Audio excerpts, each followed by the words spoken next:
Okay, today I want to talk about the major moons of Jupiter.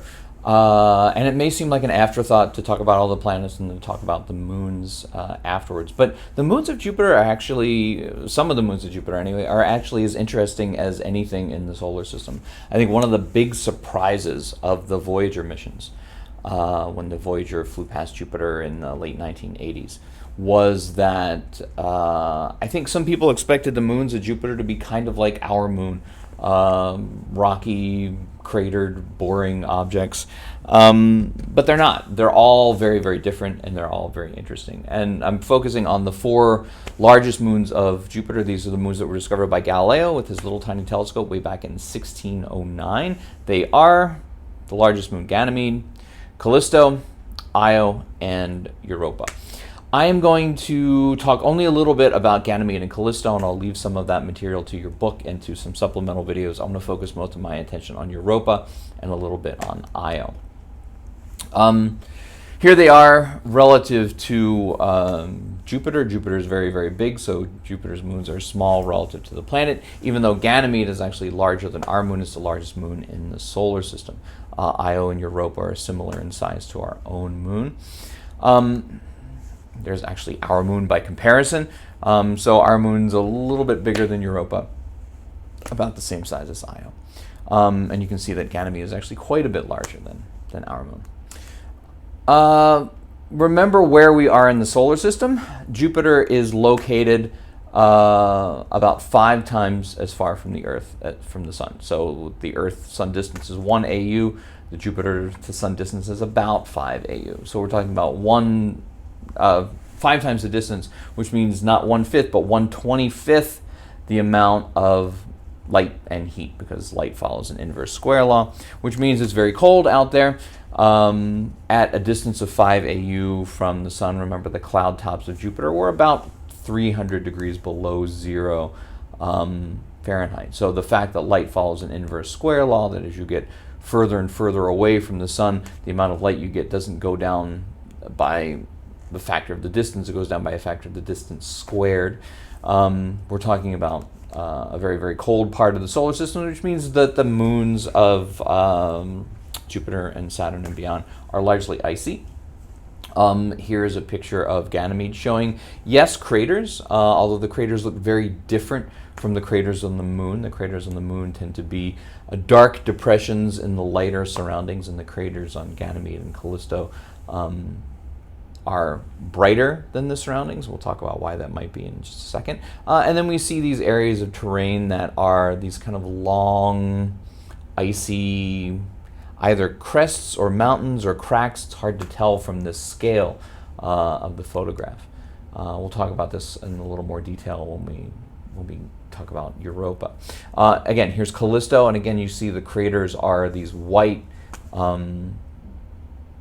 blotches on the landscape of the moon instead of dark depressions in the lighter soil. What causes that? Well, if the surface of these moons is a mixture of rock and ice, but underneath there's a layer of ice, you can imagine that an impact from an asteroid or a meteoroid or a comet breaking through that top level of rock and ice and breaking down into the icy layer underneath. So when we're looking at this white color, we're looking at the icy layer beneath the crust, which is what gives these icy moons craters a very, very different appearance than the rocky moon craters. When you're just looking at the bottom of a deep hole that's shadowed, here you're looking at the bottom of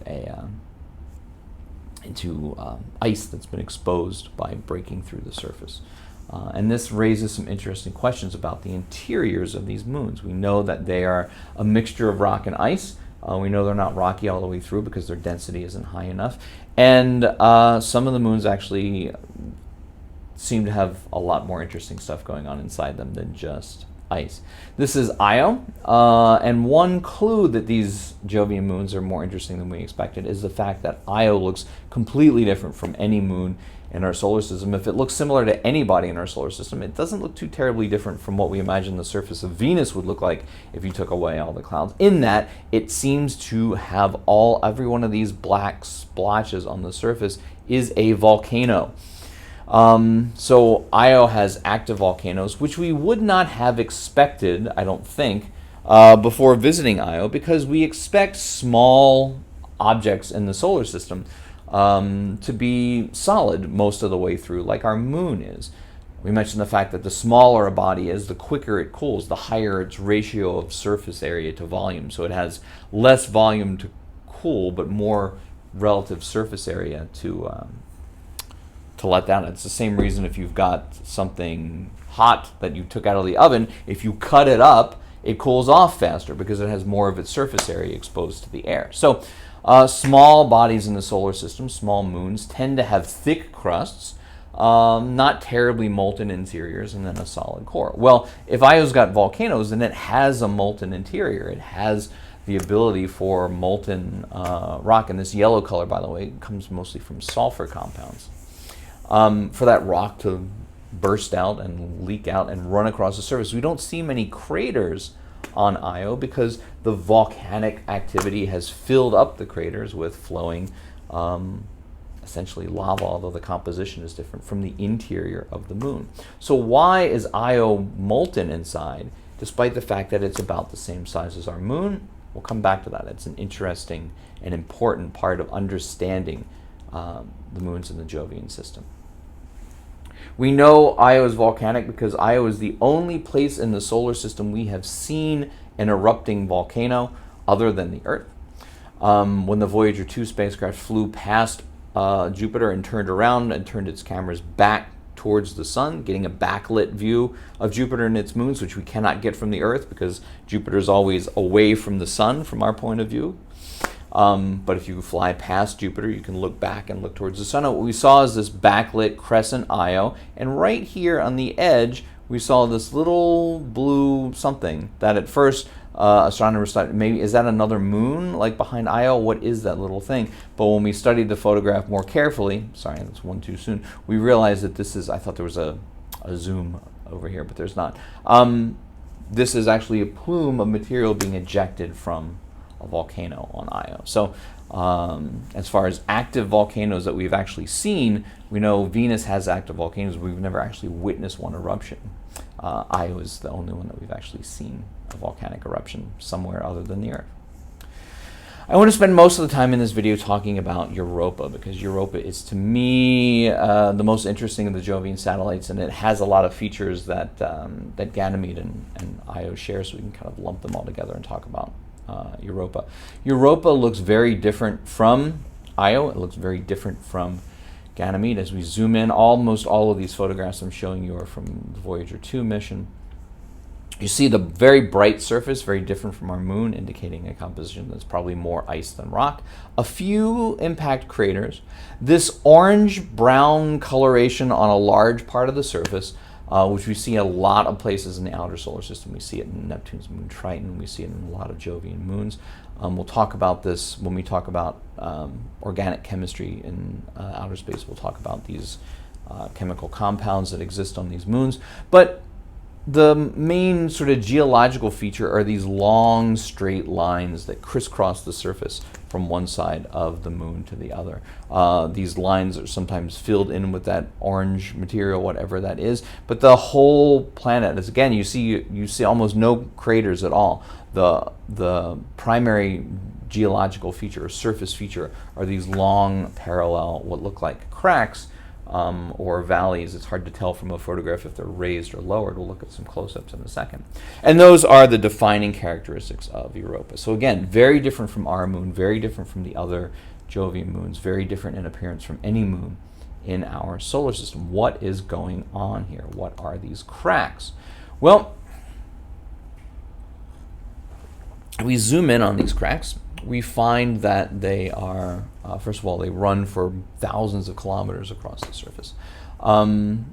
They are more concentrated in some areas than others, but they are a combination of kind of raised parts of the terrain and lower. But we see that there are places where they actually cross each other. In other words, here's a big part of the surface with one of these cracks here, but there are cracks that run this way that seem to have been cut in half by the cracks that go this way.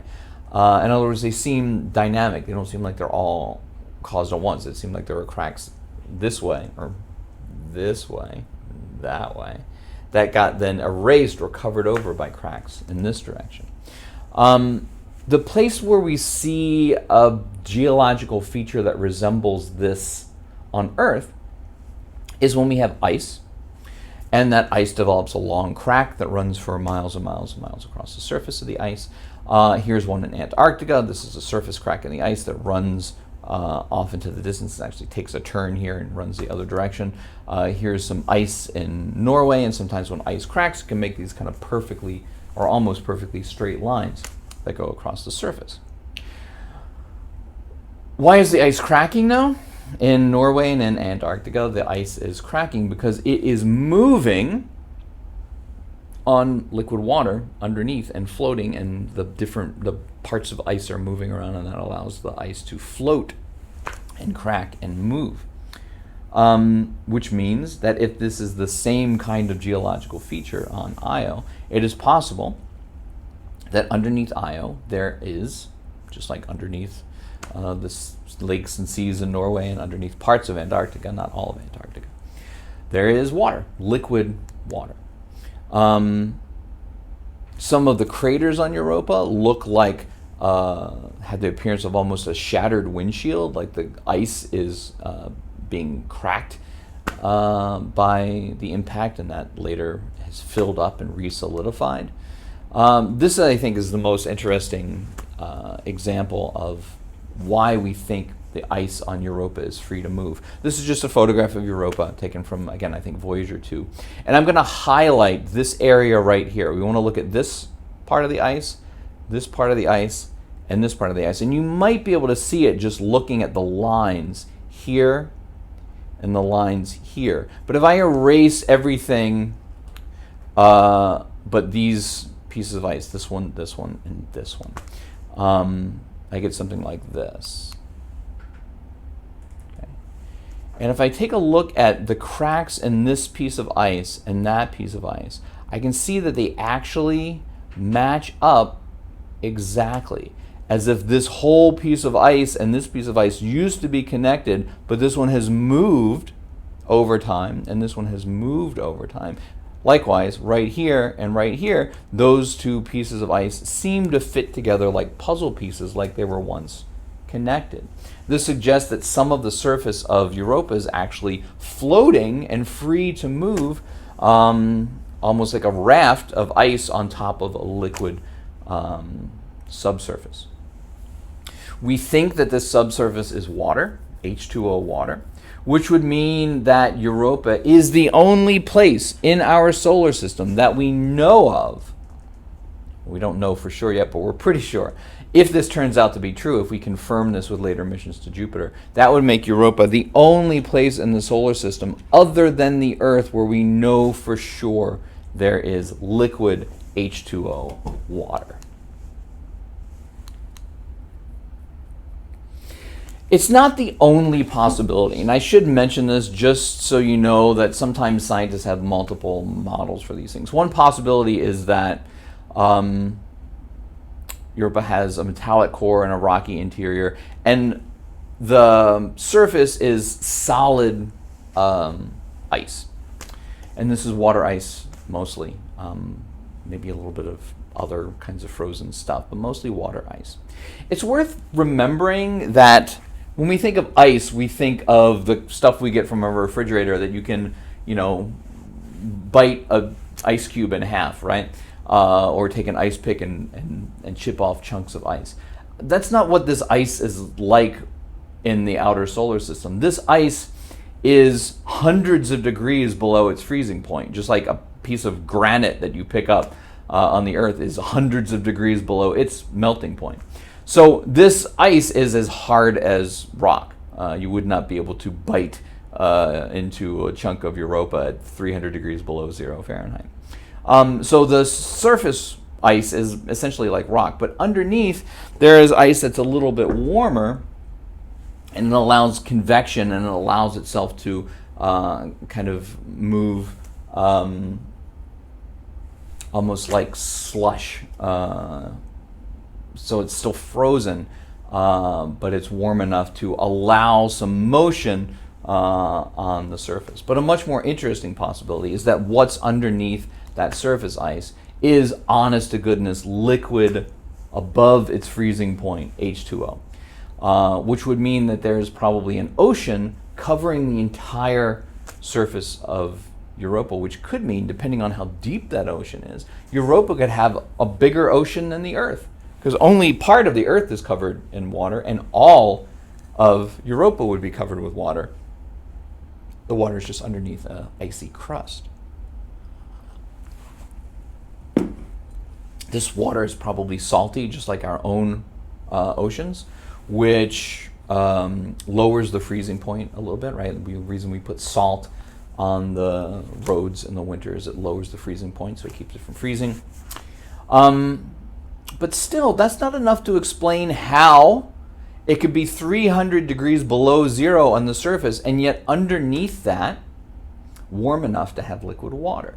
If there's liquid water under the surface, that must mean that there's some kind of source of heat keeping that water molten, keeping that water liquid.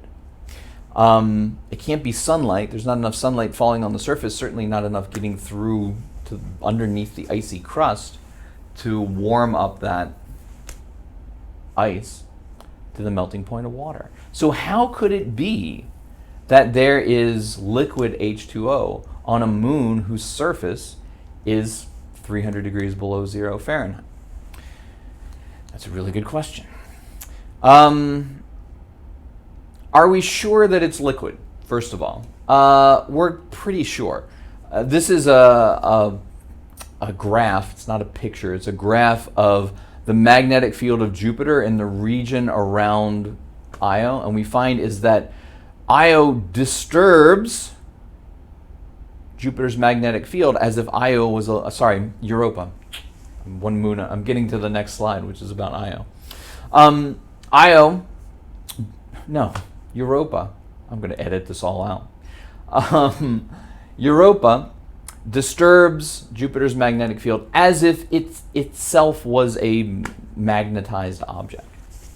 Now, it's not magnetic. It's not made of iron.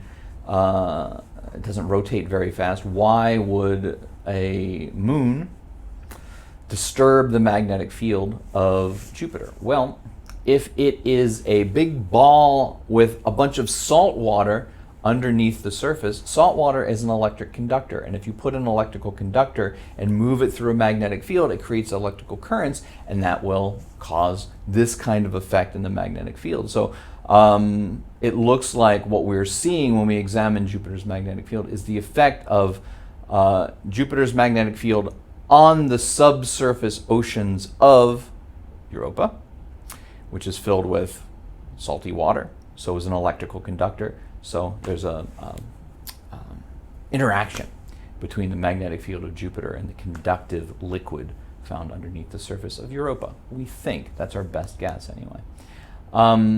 So you probably know that pure water is actually not a conductor of electricity, but if you put salt in that water, that salt dissolves into sodium and chloride ions, and those sodium and chloride ions are electrically charged, and that makes salt water an electrical conductor. So this is indirect evidence that there's liquid water underneath the surface of Europa.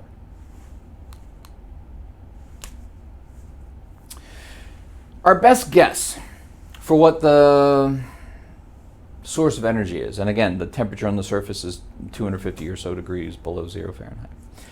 Our best guess for what keeps the ocean of Europa, if it exists, which we're pretty sure, but not 100% sure it does, what keeps it liquid is some sort of source of energy from the bottom, from the inside of Europa.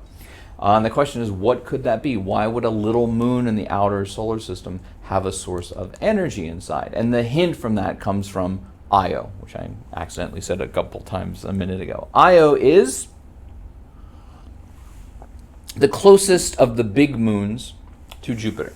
It is also volcanic and molten inside and unexpectedly warm in its interior.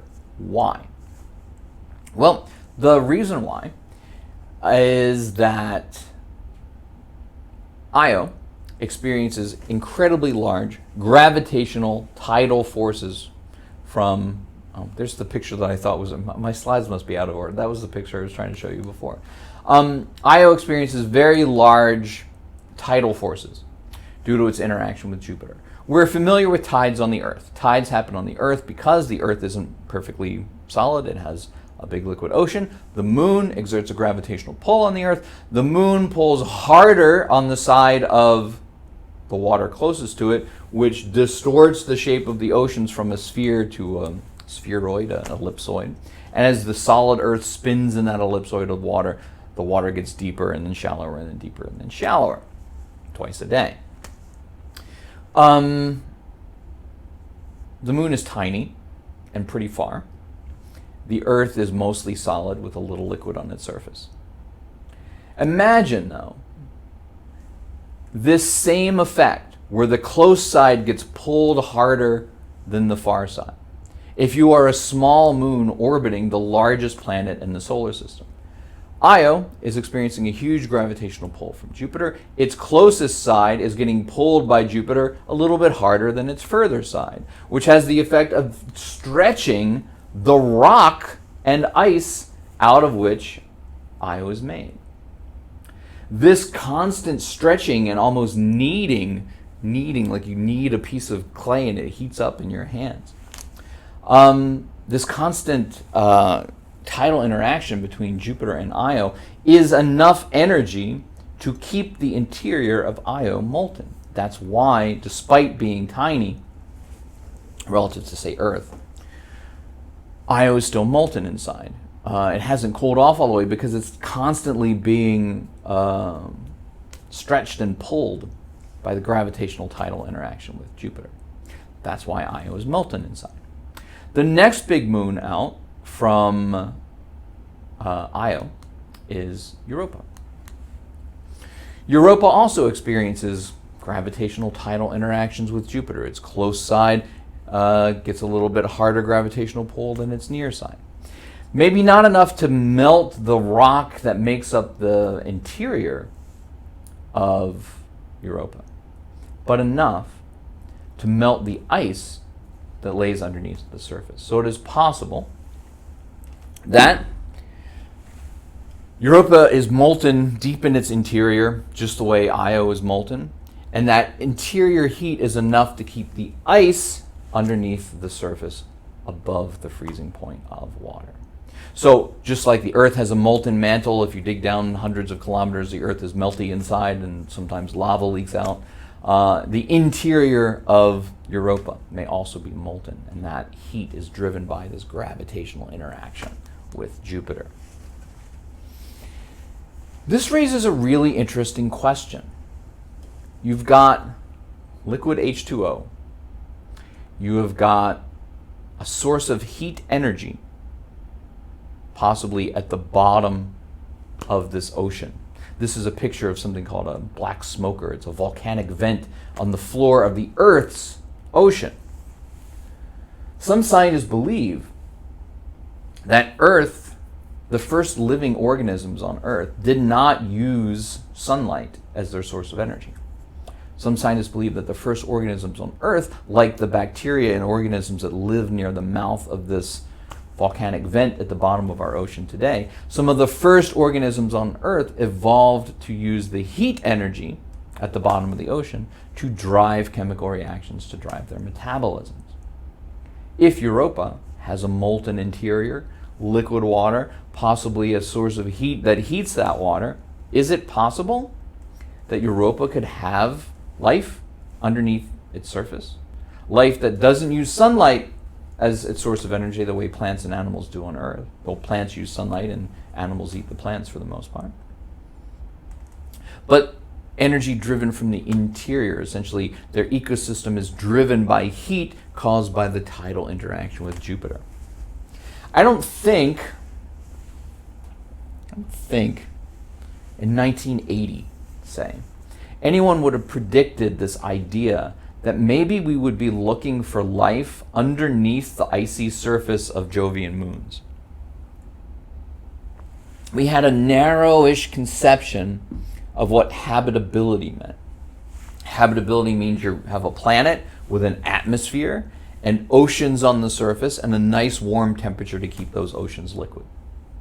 Liquid water, H2O water. Well, maybe that's not the only way. Maybe that's not the only place to have liquid water, first of all, on your surface warmed by the sunlight. Maybe you can have water under your surface warmed by something else. And maybe that's not the only source of energy for life. Sunlight and the heat and warmth and light of the sun. Maybe the heat and warmth of the interior of the planet could be what provides energy to organisms and allows an ecosystem to exist. Is this speculative? Is it far-fetched? Yeah. Do we know for sure that this liquid ocean is even there? Not 100%.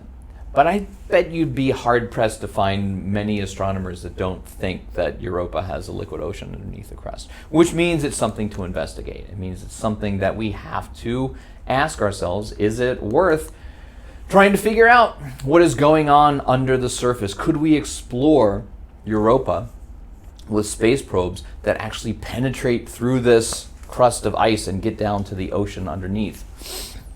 It's tough because we don't know how thick the ice is. It could be 100 meters thick, the length of a football field. It could be several kilometers thick. 1, 5, even 10 kilometers thick. Drilling through 5 kilometers of ice is no small feat, especially in the outer solar system where you have to bring all your energy with you. There are ideas for nuclear-powered submarines that would melt their way through the ice and be able to explore Europa, but these are right now very, very far on the horizon. We are built test machines to see if this is even possible. This is basically a probe that's got a bunch of plutonium inside of it that heats up the probe that would allow it to melt through the ice, leave a wire behind it so that it can still communicate to the surface. Maybe a combination of a heated probe with a drill, so it would heat and drill its way through the surface. These are all proof of concept ideas that scientists have created to think about exploring Europa. We do not currently have any concrete plans on the drawing board for this is a spacecraft that's going to land on Europa and drill through the ice and send a submarine down there and swim around and see if it finds anything. That is probably 20 years until we start planning such a thing. There are plans for missions to explore Europa from orbit to try to figure out for sure by measuring its magnetic field, is that ocean really there? To try to figure out using radar maybe, how thick do we think that layer of ice might be? These are things maybe for 15, 20 years in the future. We have places on Earth we can test these things. I'm not going to talk a lot about this. Maybe I'll throw up a YouTube video that you can watch about this. There are places, for example, this is Antarctica. There are places in Antarctica where there are, it's right there, you can see this part of the ice that's a little bit different color than the surroundings. There are actually lakes, pockets of liquid water underneath the ice, that the pressure and the salinity and the heat all kind of conspire to keep that little pocket of water liquid. This is called Lake Vostok. Here it is. Here's a radar photograph. You can see in the radar photograph that this area of the ice is flatter than the surrounding regions. The surrounding regions are bumpier. This area is flatter. That's because it's actually ice over top of a lake instead of over top of bumpy mountainous terrain. There's actually a Russian project to drill 2.2 miles through the Antarctic ice into Lake Vostok to extract a sample of that water to see if there are any, to see what the water chemistry was. This ice may have been trapped there for hundreds of thousands of years. So it's like getting a little sample of the ocean from 100,000 years ago. Is anything living in there? Is the chemical composition different? Can we measure the CO2 levels in the atmosphere by sampling the ice as we go down? So it was a scientific experiment to learn about the Earth's history, but it's also a sort of proof of concept. Could we imagine doing something like this on another planet?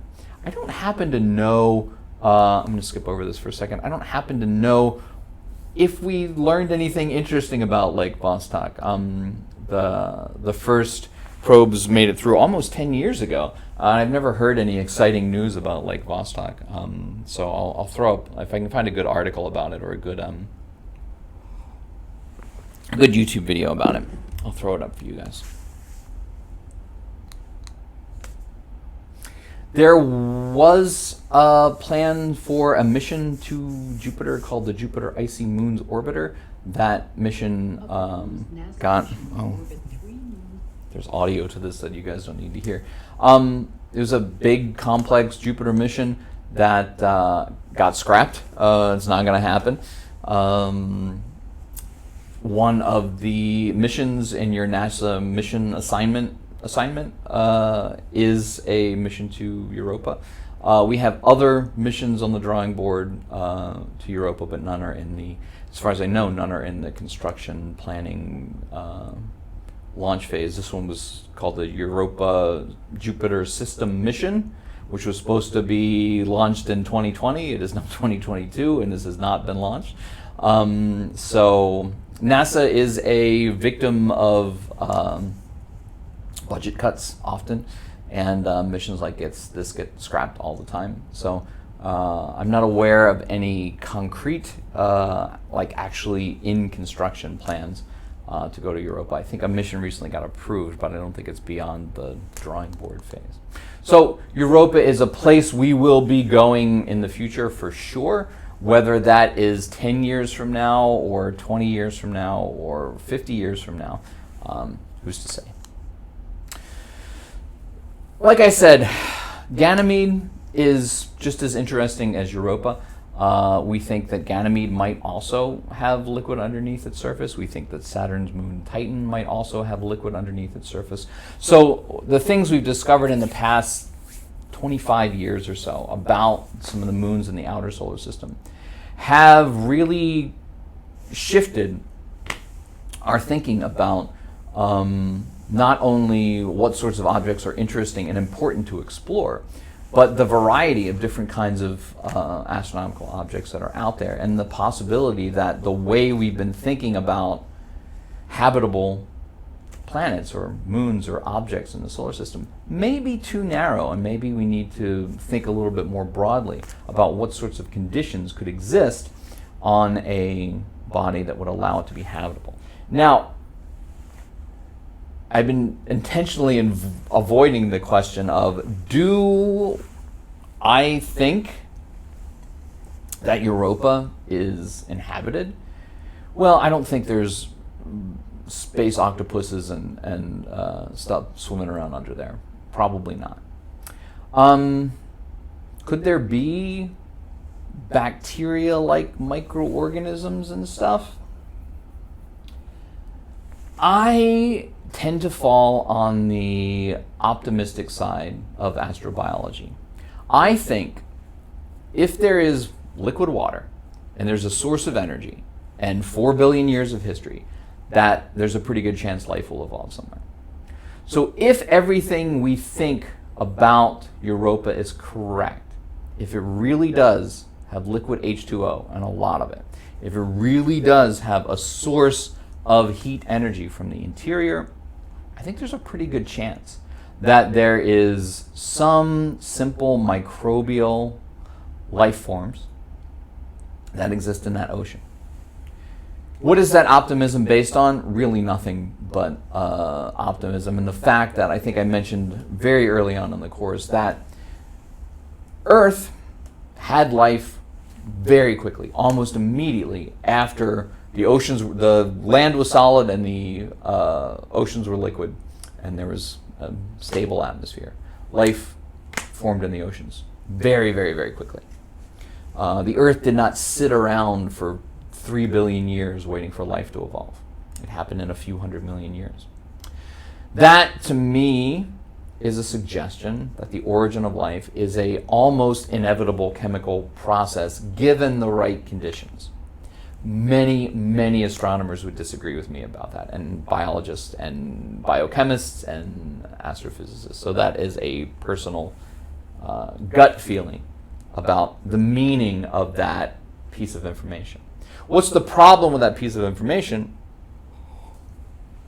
The problem with that piece of information, it is one data point. And you cannot make a generalization from one data point.